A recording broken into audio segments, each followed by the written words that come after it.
vous seriez apprécié votre job, tu sais. C'est ça, c'est que les jeunes débutent, bien, à ce moment-là, c'est toujours, ça semblerait difficile. Mais quand tu as roulé ta bosse un peu, ça fait toute une différence. Beaucoup. Parce qu'on va te laisser à ton magasin et à tes ordinateurs, Rémi. On va te souhaiter un bon 25e de grandes retrouvailles. J'imagine qu'il y a des figures que tu as hâte de revoir. Absolument. J'ai hâte, moi aussi. C'est ça. Fait... Bonne chance à l'organisation aussi. Oui, parce qu'il y a beaucoup de travail qui est fait. Fait que je te remercie beaucoup, puis on se reverra au 25e. Merci.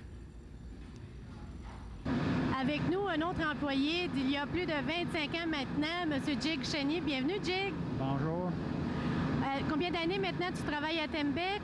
Ça va faire 25 ans au mois d'octobre. Au mois d'octobre. Donc, tu es là depuis les presque tout débuts. Et bon, nous sommes dans la vieille usine en ce moment? C'est ça, dans la finition. Dans la finition. Ouais, là, on fait du papier. Oui, c'est bien ça. Jig, bon, depuis les débuts, tu as vu vraiment les changements. Comment était-ce lorsque tu as débuté ici à Tembec? C'est pas mal différent que c'est aujourd'hui. L'usine était pas mal délapidée, on pourrait dire. Là. Puis, avec les premières années, on a mis beaucoup d'argent, on a reconstruit, on a modernisé un peu.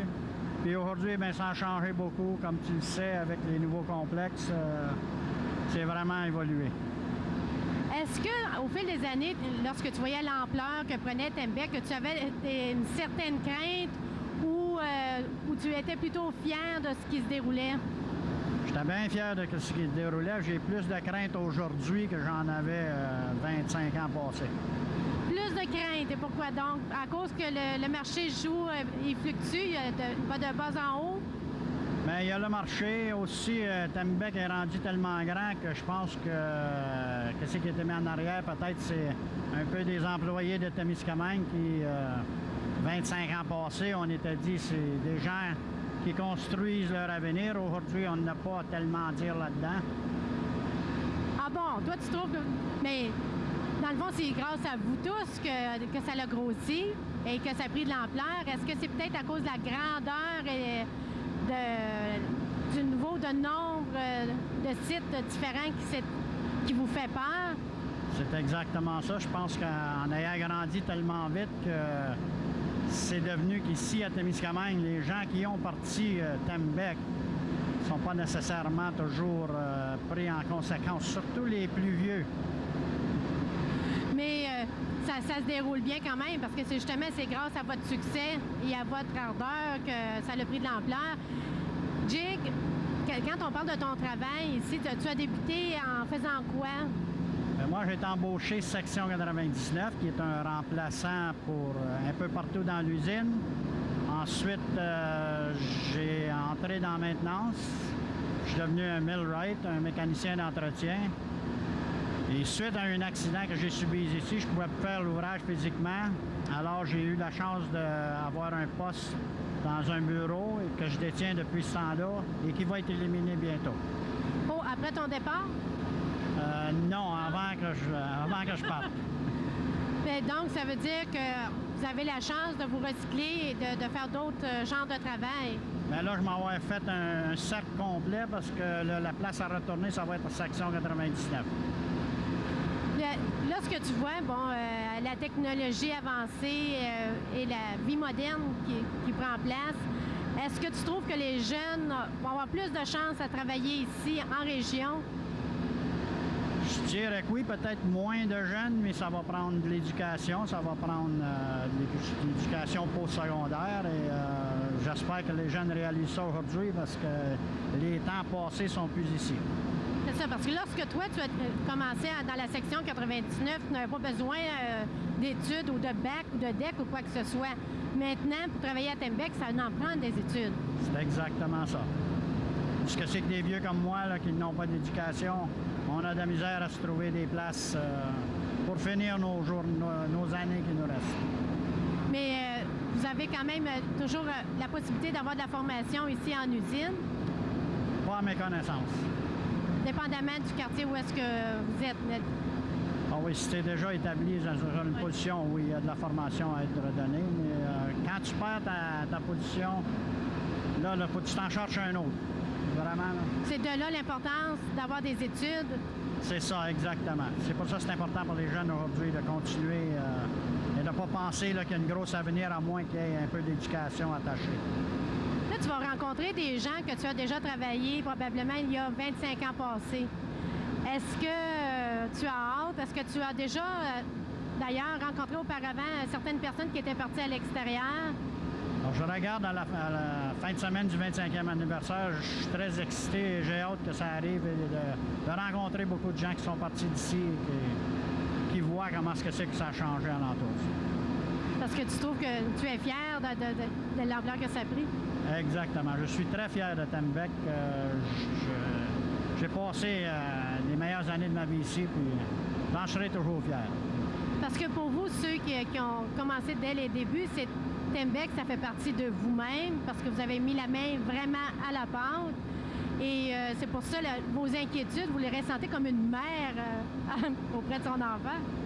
C'est quelque chose dans ce genre-là, oui, parce que la plupart de nous autres avaient été mis à pied en 72 quand l'usine CIP a fermé. Et puis, il n'y avait pas grand futur pour nous autres ici. Puis, avec Tembec, le démarrage de Tembec, ça nous a rassurés. Puis, c'est pour ça qu'on est fiers de ça. On le met en marche, puis on tient encore à aller. Donc, si tu as un conseil à donner aux jeunes, étudie et sois fier de ta place. Exactement, parce que si vous avez l'intention de travailler à Tembec, ça va prendre de l'éducation pour avoir des postes qui sont équivalents à vos études. Merci beaucoup, Jig. Ça m'a fait plaisir. Alors, bonjour. Je m'appelle Mario Landlois. J'ai été invité au montage à M. Rockburn, qui est le 25e anniversaire de Tembec. C'est par rapport que j'ai fait une chanson qui parle de l'environnement des usines de pâte et papier. Puis moi, je trouve qu'il y a eu un progrès à grandeur du Québec, puis même à grandeur du pays. Puis je trouve que c'est une bonne chose. Fait que ça me fait très plaisir de faire partie de ce montage. Et puis, j'espère que le progrès va continuer. Je vais vous présenter ma chanson. Merci.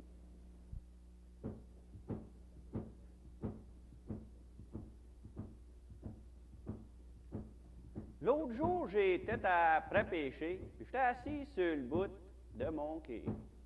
Fait que là, je me suis mis à rêver, puis j'ai tombé dans le passé. Je suis revenu au présent, puis j'ai regardé dans le futur. Ben là, quand je me suis réveillé, c'est là que j'ai composé la réalité du progrès. C'est vrai que les usines de pâte et papier sont renommées pour polluer, oui, on le sait. Il y a eu bien du progrès, mais il faut pas se décourager, mais au contraire, il faut encourager tous nos premiers. Moi, je m'en rappelle des années 70, quand je mangeais de la maudite neige noire, il y avait des bio plein la rivière, ça sentait les œufs pourris, mais on voit plus ça aujourd'hui. C'est vrai que les usines de pâte et papier sont renommées pour polluer, oui, on le sait. Il y a eu mais du progrès, mais il faut pas se décourager, mais au contraire, il faut encourager tous nos premiers. C'est rendu qui brûle du brinti, mais c'est pour produire de l'énergie. Ça dépense des millions pour sauver nos poissons, et puis la coupe sélective, c'est pour que les animaux puissent vivre. C'est vrai que les usines de pâte et papier sont renommées pour polluer, oui, on le sait. Il y a eu bien du progrès, mais il faut pas se décourager, mais au contraire, il faut encourager tous nos premiers. Ben c'est vrai qu'il y a encore la pollution, mais ça va changer dans les prochaines générations. Le grand virage est après se faire, si on a dépollué, c'est signe qu'on a évolué. C'est vrai que les usines de pâte et papier sont renommées pour polluer, oui, on le sait. Il y a eu bien du progrès, mais il faut pas se décourager, mais au contraire, il faut encourager tous nos premiers. Une chose qui est certaine, c'est qu'on est sur le bon chemin. Dans nos premiers, il y en a qui ont l'esprit sain. C'est la fin de ma chanson, c'était mon opinion. C'est pas moi qui ai le gros pouvoir, ben au moins moi je me libère.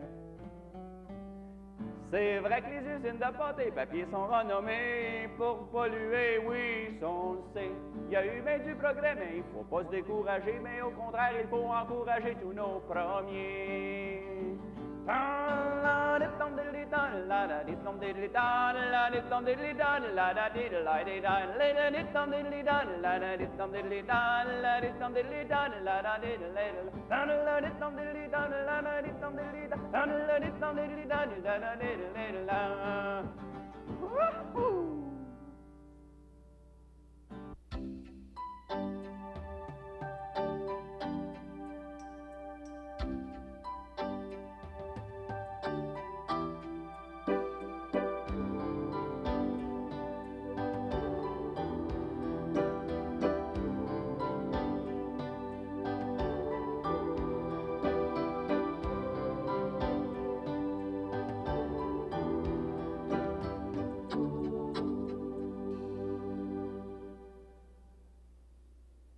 Les habitués de l'usine vont s'apercevoir que maintenant, nous sommes rendus à la division Temboard. On a fait à peu près toutes les autres divisions maintenant. On s'avance dans une usine qui est très récente, très informatisée. Et j'ai avec moi, pour nous en parler, Susan Gagné. Bienvenue à l'émission. Merci beaucoup. Susan, ça fait combien d'années que tu travailles pour la compagnie Tembec? Je travaille pour Tembec depuis l'année 1974. Donc, ça fait 24 ans que tu travailles pour l'usine? C'est ça. Tu as commencé très jeune. Oui, très, très jeune. Où as-tu commencé? Quelle division commençais-tu au début? Au début, j'ai commencé à travailler pour Tembec dans la division de les achats. Et ensuite, j'ai transféré à la comptabilité. De la comptabilité, je suis allée dans le département des achats encore. Et j'ai resté là avec les communications pour une durée d'environ 11 ans. Et depuis le début de Temboard, je suis ici. Ton emploi consiste à quelle fonction? Maintenant, je suis gérante de le service à la clientèle. Et nous prenons les commandes des clients, on fait les études pour la machine. Nous faisons certain que qu'est-ce que le client veut, c'est qu'est-ce que le client reçoit et que tout soit bien satisfaisant. Est-ce que les clients sont difficiles dans leur choix? Est-ce que les gens savent exactement ce qu'ils veulent? J'espère qu'il n'y a pas de clients qui nous regardent. Oui, non. Habituellement, ils savent qu'est-ce qu'ils veulent parce que nous avons des vendeurs qui sont dans le chantier, qui fait la première visite avec les clients pour savoir vraiment si le carton Temboard va être applicable à leur application.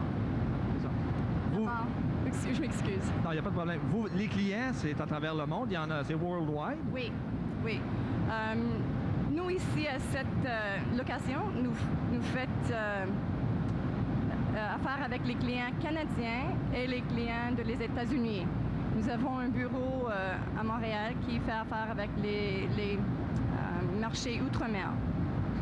Donc, c'est une pâte qui est très demandée et qui sert à beaucoup de choses. Il y a multiple use dans Temboard. C'est certain. Au début, on a commencé quand la machine était nouvelle. On a fait beaucoup d'essais avec les cartons pour le manger. Et maintenant, nous sommes bien améliorés la qualité du carton et nous faisons high quality graphics, des couverts pour les livres, des couverts pour des livres de téléphone. Ouais. Et c'est des grands marchés. Nous avons bien spécifique. Nous sommes bien plus spécifiques dans les produits finis que nous faisons. Est-ce qu'il y a beaucoup de R&D? Est-ce qu'il y a beaucoup de recherche et développement pour appliquer la pâte à d'autres produits? Oui, nous faisons le R&D. Toujours, on a des essais presque à chaque semaine, au moins chaque mois, pour essayer des nouvelles applications pour le carton. C'est ça, parce que tout évolue. There's new markets, des nouveaux marchés qui doivent s'ouvrir à tous les jours. Bien, c'est pas nécessairement des nouveaux marchés, mais c'est nous qui veut rentrer dans les nouveaux marchés avec le produit. Il faut être assez spécifique dans le carton qu'on produit pour rentrer dans ça. Comment tu vois ça, la compagnie? Est-ce que tu vois, parce que là, maintenant, on est rendu avec 25 de Subdivision, tout ça. Est-ce que tu vois encore que la compagnie va grossir de cette façon-là? Je pense que oui. Nous, à Timboard, nous avons des très grands espoirs pour avoir une autre machine comme celui-ci. Deuxième machine. Ici, à Témiscamingue? Oui, Ah, ça serait intéressant. Donc, ça se parle? oui, ça se parle. Ah, mais ça serait bon, ça. Oui, on a augmenté les volumes. Puis ensuite, si on trouve, ça va être plus précise, la deuxième machine, pour des produits spécifiques. Parce que c'est ça, la pâte que vous prenez pour Temboard vient de Temcel? Oui, le pâte pour le pli au centre vient de Tencel et ça nous donne beaucoup plus d'épaisseur sans pesanteur. OK, puis on a interviewé aussi, il y a question de prix en mettant la pâte de Temcel, ça baisse le prix aussi, je pense, de la pâte? Non? OK, de toute façon, moi, je ne connais pas tellement ça, là. Mais c'est comme une relation entre Temcel, Temboard. C'est ça. Oui. C'est ça. C'est que vous prenez de la part d'un peu, chaque division travaille avec l'autre. C'est ça. C'est bon. On s'aide. Ben, c'est bon. Écoute, je te remercie beaucoup, Suzanne, parce que tu avais une certaine crainte de l'entrevue. Ça a très bien été. Il y a beaucoup probablement d'employés qui sont partis, qui vont revenir pour le 25th. Like, you're going to see a lot of people. Il y a beaucoup de personnes que tu n'avais pas vues ça fait longtemps, que j'imagine que tu vas revoir cet été. J'espère, oui. Donc, ça va être un été occupé. Très occupé. Très occupé pour tout le monde. Non. C'est ça, parce qu'il y a beaucoup de préparatifs, il y a beaucoup de choses qu'ils font, mais de toute façon, Temboard, c'est une compagnie qui est très occupée d'avance, fait que le 25e anniversaire ça ne changera pas beaucoup. It's routine as usual. You're very busy. Tu es toujours occupé. Oui, toujours. Comme tout le monde. Comme tout le monde à Tembec. C'est ça. Bien, merci beaucoup, Suzanne, et à la prochaine. Ça m'a fait plaisir. Merci, Claude. Claude, avec nous avons Karine Vézina, qui n'est peut-être pas native d'ici et qui ne... On le sait, ça ne fait pas longtemps que tu es ici non plus à Tembec.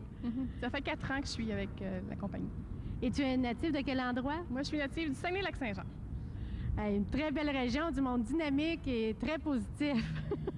À Tembec, bon, tu as débuté comme quel genre de travail? Parce qu'à chaque fois qu'on parle avec des gens, ils commencent à quelque part, mais ça grimpe et ça grimpe. Donc, tu as débuté sur quel emploi? Je pense que c'est une des caractéristiques de la compagnie. Quand on fait du recrutement, ils nous demandent souvent les possibilités d'avancement. Je pense que le complexe ou la compagnie comme telle a une grosse force là-dessus. Si tu es performant, si tu es voulant, tu ne resteras pas longtemps au même endroit. Pour ce qui est de mon cas, j'ai commencé comme surintendante personnelle et santé-sécurité. Suite à l'organisation qu'on avait, là, il y avait beaucoup de charges de travail au niveau personnel, donc on m'a donné un peu de tâches là-dessus. Suite à ça, on m'a transféré au personnel en tant que tel. On a trouvé quelqu'un en santé-sécurité pour ensuite de ça m'a donné le poste de directrice adjointe, directrice par intérim. Maintenant, ils m'ont donné le titre officiel de directrice des ressources humaines pour le complexe Témiscamingue, parce qu'il faut mentionner qu'il n'y a pas seulement le complexe de Témiscamingue là, qui est dans la corporation. Pour les jeunes, bon, est-ce que tu pourrais détailler un peu plus ce qu'est ton emploi? Bon, aux ressources humaines, je pense que dans le domaine dans lequel j'ai étudié, j'ai fait un bac en relations industrielles. Ce domaine d'études est très varié. On commence avec quelque chose, entre autres, on fait de la santé-sécurité, on fait des choses au niveau des relations de travail, de l'embauche, du recrutement, de la formation. J'ai une équipe avec moi qui ont tous un peu leur champ d'activité spécifique pour les servir le complexe de Témiscamingue. Ça veut dire que tu aimes les défis et tu aimes les innovations. Je pense que ce qui est un peu décevant dans nos poches, je pense que tout le monde pourrait le dire, on a tous plein de projets, on a tous plein d'idées, mais on a aussi des choses établies à faire. Donc, c'est ça qui nous empêche un peu d'aller de l'avant dans nos projets. Si on dit, bon, bien, quels sont tes projets d'ici 5 ans, on pourrait tous, je parle en mon nom, mais je pense que je peux me permettre au nom des autres aussi d'avoir des projets à long terme, mais il y a des choses à faire du court terme. Fait que pour ce qui est des défis, oui, il y en a pour tous les goûts. Si on parlait un peu, Claude, de l'organisation du 25e, toi, t'aimes ça, hein, parce que ça va être une grande fête. Ben oui, c'est ça. C'est parce que le 25e anniversaire va être une grande fête pour Témiscamingue. J'aimerais peut-être, parce que tu es sur le comité de préparation. Oui, définitivement. Je suis sur le comité de par mes fonctions aussi. On a un comité senior, comme on l'appelle, le comité directeur, qui a 6 membres dans l'équipe. Puis il y a aussi chacun des membres de cette équipe-là a des responsabilités par exemple, dans mon cas, je m'occupe des activités familiales du samedi et du dimanche, un petit peu du lundi. Mais je ne peux pas faire ça tout seul. Donc, on s'est retrouvé une équipe d'une douzaine de personnes. On a impliqué la ville là-dedans. Le club social de Tembec est impliqué. On a fait une annonce aussi durant le printemps à ceux qui voulaient participer aux activités du 25e de me donner leur nom. Fait qu'il y a d'autres personnes qui sont ajoutées comme ça. À ce moment-là, chacun est responsable à leur tour d'une activité. Ils doivent se trouver des bénévoles aussi pour pouvoir faire les activités du 25e. Parce que vous avez tenu à ce que le 25e soit une fête aussi familiale. C'est une retrouvaille, mais il y en aura aussi pour toute la famille, je pense. Oui, je pense que la compagnie a une politique d'esprit de famille, vie de famille, puis je pense qu'on prône beaucoup ça, à savoir que on veut impliquer les tout-petits jusqu'aux retraités, puis qu'on a une fête spéciale pour eux le vendredi soir. Donc, durant le samedi et le dimanche, il y aura des activités familiales pour les adolescents, des tournois de sport, des tournois. C'est toujours dans l'esprit de participation. Évidemment, on ne veut pas avoir de compétition là-dedans, mais ça va sûrement se produire qu'il va y avoir un peu de compétition. Parce qu'on parlait à des gens au niveau de l'usine, les anciens étaient anxieux de retrouver, peut-être c'est une retrouvaille. Je pense que ça va être un des points saillants. La soirée, je pense que c'est le vendredi où tous les anciens employés vont se retrouver pour peut-être parler de l'usine dans le bon vieux temps. Oui, le vendredi soir est consacré uniquement aux retraités et aux gens qui ont 25 ans de service. Parce que c'est la première fois à Témiscamingue que les gens qui ont 25 ans de service vont être fêtés. On a dans nos divisions des clubs 25 ans de service qu'on a, mais ici, à Témiscamingue, c'est la première fois que ça se produit. Donc, il va y avoir, le vendredi soir, une chose spéciale pour eux. Est-ce que les gens, parce qu'il y a des invitations qui ont été lancées, est-ce que les gens ont bien répondu, les anciens? Est-ce que vous pensez que la plupart vont revenir? Si je pense au party des retraités qu'on a à tous les 2 ans, oui, il y a une très belle réponse qui est donnée de la part de ces gens-là. Puis en plus, là, c'est le 25e de Tembec. On sait que lors du 75e de la ville, il y a eu une grosse participation de ces gens-là. Fait qu'on s'attend, oui, à une grosse participation des retraités de la compagnie du complexe Témiscamingue. Il y a aussi, est-ce que les gens ont répondu, parce qu'on parle beaucoup de bénévolat, parce que tu ne peux pas organiser tout seul toutes les activités. Est-ce que les gens de l'usine qui sont là présentement ont dit oui, on va travailler, nous, on va mettre la main à la pâte pour la préparation? Je pense qu'il y a certains individus qui sont toujours les mêmes. Eux, on n'a pas besoin de leur demander de s'impliquer, qui vont toujours être là, puis ils ont des idées là, pour tous les goûts. C'est certain que ceux qu'on va chercher comme différentes activités, il y en a qui sont un peu plus réticents à ça. Mais c'est donc, on leur explique un peu, ce sera pas compliqué, ce sera pas difficile, ce sera pas tout seul. Puis je pense un peu, les gens, on parle de travail aussi. Les gens ont tous un travail à faire dans le cadre de leur poste ici à l'usine.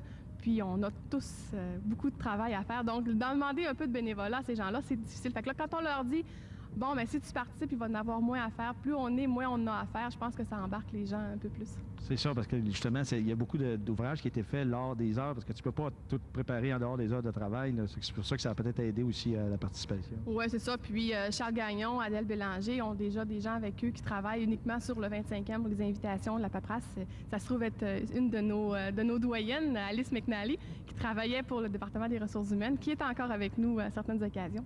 Fait qu'elle est uniquement attitrée à ça, donc ça aide beaucoup. On parle toujours du 25e. Moi, j'aime ça poser la question presque en terminant. Tu vois Tembec où dans 25 ans? Bon, je vois Tembec où? Tembec, avec le dynamisme que la corporation a depuis le début. Moi, je suis avec la compagnie depuis 4 ans, mais tu peux voir là, quel esprit il y a en arrière de tout ça. Là. C'est certain qu'il y a encore plusieurs années avec la compagnie. Peut-être des changements d'orientation. Je ne suis pas dans les secrets, là, dans les planifications à long terme, mais peut-être dans les stratégies, dans les niveaux où on est. On a acheté des usines de papier journal. Peut-être qu'on va regarder un peu dans cette branche-là aussi. Fait qu'il y a beaucoup de possibilités, donc plusieurs avenirs encore. Les gens, les jeunes qui nous écoutent, qu'est-ce qu'on peut leur conseiller si un jour ils veulent passer vers le bureau chez vous pour être embauchés? Le cours de papier, les études? Beaucoup d'indulgence. On leur demande beaucoup d'indulgence parce que c'est évident, on a des applications de tous les côtés du pays, là. Puis je peux vous dire que des États-Unis, de la France, on a des applications de ces pays-là aussi. Fait qu'on a beaucoup de personnes à considérer. Il faut prendre le temps, en tant que service, de les considérer, mais on ne peut pas tout leur donner ce qu'ils demandent. Donc, beaucoup d'indulgence à ce côté-là. Évidemment, si on peut conseiller d'aller à l'école, je pense que ça a toujours été un des flambeaux portés par la compagnie, l'éducation, mais je pense que le message n'est pas encore assez clair. Parce qu'aujourd'hui, on a de l'informatique, on a de l'électronique, on a de l'environnement, laboratoire, qualité, on parle beaucoup de qualité, puis c'est toutes des choses que tu peux pas avoir comme ça. Il faut que tu ailles à l'école. C'est certain qu'il va toujours avoir besoin de manœuvres, toujours avoir besoin de main-d'œuvre physique, mais c'est de moins en moins à la demande. Donc, c'est beaucoup d'indulgence, de persévérance, de détermination. Puis, je pense que dans un esprit de respect aussi, je pense que quand les gens viennent nous voir, que ce soit moi ou quelqu'un du département, il faut qu'ils se mettent dans nos souliers aussi. Que je parle de notre département, il y a d'autres personnes dans le complexe qui sont sollicitées aussi, là, de comprendre que c'est pas toujours évident pour nous autres de leur dire « j'ai rien pour toi ». Mais par contre, on veut les garder parce que oui, on a peut-être quelque chose, mais dans 3 semaines, 1 mois, 2 mois, 2 ans, on ne sait pas. C'est ça qui est... C'est toujours intéressant d'entendre parler, aller à l'école. Tu sais, parce qu'on dit, en tant que parent, on dit toujours aux jeunes, il faut aller à l'école, il faut y aller, on ne veut pas que les enfants lâchent l'école. Mais de voir que c'est une condition essentielle presque aujourd'hui, ça fait plaisir de le voir, de l'entendre parler. Je pense que les gens, lorsqu'ils sont à Témiscamingue, il faut qu'il y ait aussi une vue d'ensemble sur ce qui se passe à l'extérieur de Témiscamingue. Les qualifications, tu sais, je veux dire, bon, on se fait dire nos qualifications sont élevées, mais on s'auto-évalue aussi dans ça, à savoir, est-ce que c'est vrai que nos qualifications sont trop élevées? Fait que là, nous, on fait des téléphones avec les autres directeurs des ressources humaines, on vérifie, bon, mais pour l'environnement, vous demandez quoi comme qualification? Puis on se rend compte qu'on est pareil aux autres.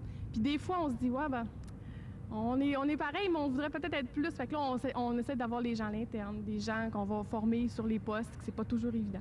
Fait qu'on est l'industrie comme ça, c'est pas juste Tembec, c'est l'industrie des pâtes et papiers, puis le monde du marché du travail. C'est ça, ça prend des gens qui sont instruits et des gens dynamiques aussi. Oui, c'est pas juste avoir un diplôme dans sa poche en arrière, il faut vraiment démontrer que c'est toi qui devrais t'embaucher pour le poste. Oui, il faut justifier pourquoi, justement, je serais la personne idéale pour Tembec. Aussi de justifier que c'est pas... c'est facile à dire, bon, ben, je suis une bonne personne. Tu sais, je veux dire, j'espère que tout le monde sont des bonnes personnes. Mais il faut aussi avoir des exemples. Donc, l'implication dans des scouts, l'implication communautaire, des choses comme ça qui démontrent que tu as une différence au niveau de la majorité des gens. Donc, c'est ça. Avis à ceux qui sont intéressés. Essayez de les démarquer. Ben, moi, je suis maire, ça peut-tu m'aider? Mais c'est ça, c'est justement, c'est le marché des années 2000. Fait que les gens qui nous écoutent, ben c'est ça. Il faut se vendre aujourd'hui, c'est une question de marketing. Je vais te laisser le micro. Chantal, si tu avais peut-être une dernière question à poser.